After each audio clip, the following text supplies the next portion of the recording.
इसी में करोड़पति पति। सूरज के जीवन का एक ही फंडा था कि मेहनत तो गधा भी करता है, घर बैठे जो कमाए समझदार वही होता है। इसीलिए उसने कभी नौकरी ही नहीं ढूंढी। इस बात से हालांकि उसकी पत्नी शिखा बिल्कुल भी अग्री नहीं करती थी, पर फिर भी सूरज को समझाना बेकार था। टीवी में कैसे बनोगे करोड़पति का ऐड देखकर उसे लगा कि बस अब तो घर बैठे ही वो करोड़पति बन सकता है, और उसके पीछे उसने अपने सारे सोर्सेस एक्टिव कर दिए। 2 हफ्ते में उसके कलीग के साले के पड़ोसी के बेटे का सोर्स निकलता है जो कि उसे शो में पहुंचा सकता है, और सूरज उससे मिलने चला जाता है। अच्छा, तो हमें मुकेश जी बता रहे थे कि आप हमें शो में पहुंचा सकते हैं। हाँ, उसमें कोई तकलीफ नहीं है। मैं कल अगर कोशिश करूँ तो इसी महीने में आपका नंबर आ जाएगा। अरे ये तो बहुत बढ़िया हो गया। अच्छा, वो सिलेबस और क्वेश्चन पेपर का कोई जुगाड़ है क्या? हैं? उसका तो कोई जुगाड़ नहीं है। तो वो वाकई में कुछ भी पूछ सकते हैं? हाँ, वो तो बच्चन जी पर है, जो पढ़ते हैं वो पूछ लेते हैं। पहली कोशिश फेल होने पर अब सूरज के सामने एक बहुत बड़ा सवाल था कि आखिर जवाब कहाँ से लाए। तब शिखा ने एक सजेशन दिया, क्यों ना सूरज अपने चचेरे भाई सुमित से मदद मांगे, जो कि यूपीएससी की तैयारी कर रहा था।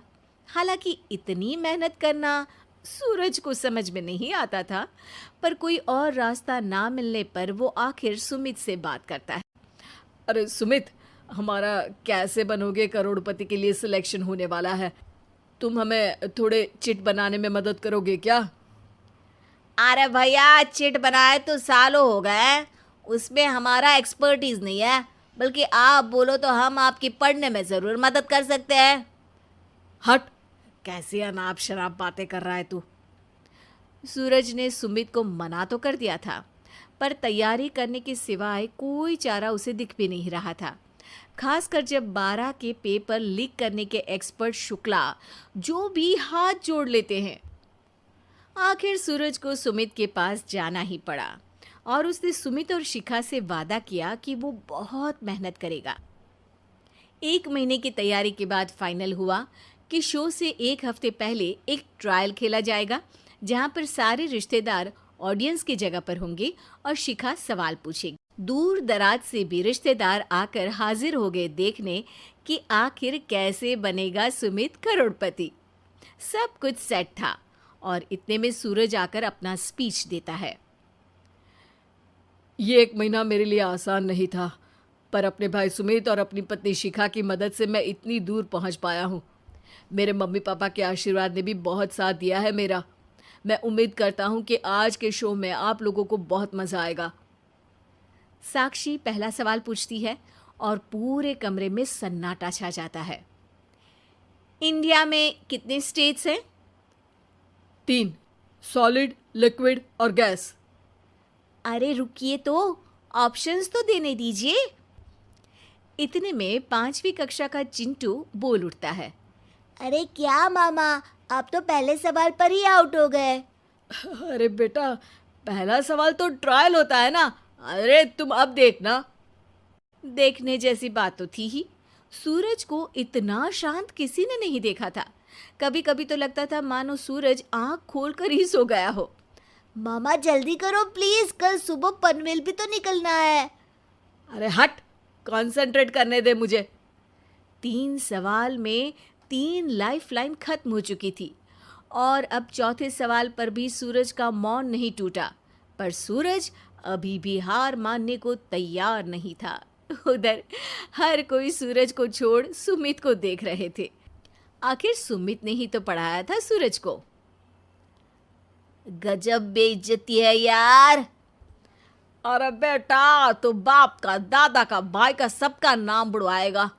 अरे 3 लाइफ लाइन ले ली तो भी तेरा कुछ नहीं होना है।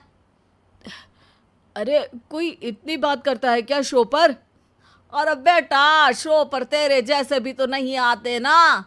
सूरज की ये जंग आखिर 1 घंटे बाद 5वें सवाल पर खत्म हो गई, जब उसने इंडिया के नेशनल बर्ड का नाम कहा, कौवा।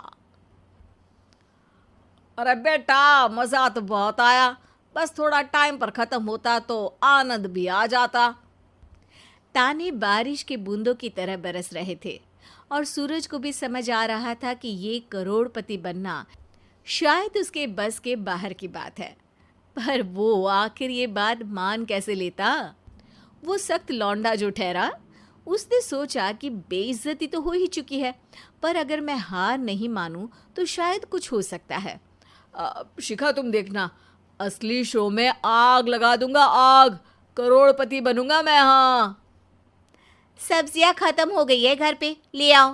पहले पति बन जाओ, फिर करोड़पति बनना। अरे गजब बेइज्जती है यार। बेटा, अभी तो घर पर ही हुई है, 1 हफ्ते में तो तुम देश के सामने करवा कर आओगे। वैसे जब टीवी पर जाओ ना तो बस अपने मम्मी का ही नाम लेना, ठीक है? कोई पूछे तो बोलना कि पापा नहीं है मेरे। अरे पढ़ाई की, पेपर निकलवाए, इतने सारे लोगों को खाना खिलवाया, क्या फ़र्क पड़ा? इसीलिए मैं कहता हूँ कि मेहनत तो गधा भी करता है, घर बैठे जो कमाए वही सिकंदर। लेकिन मामा, गधे भी जानते हैं कि हमारा राष्ट्रीय पक्षी मोर है।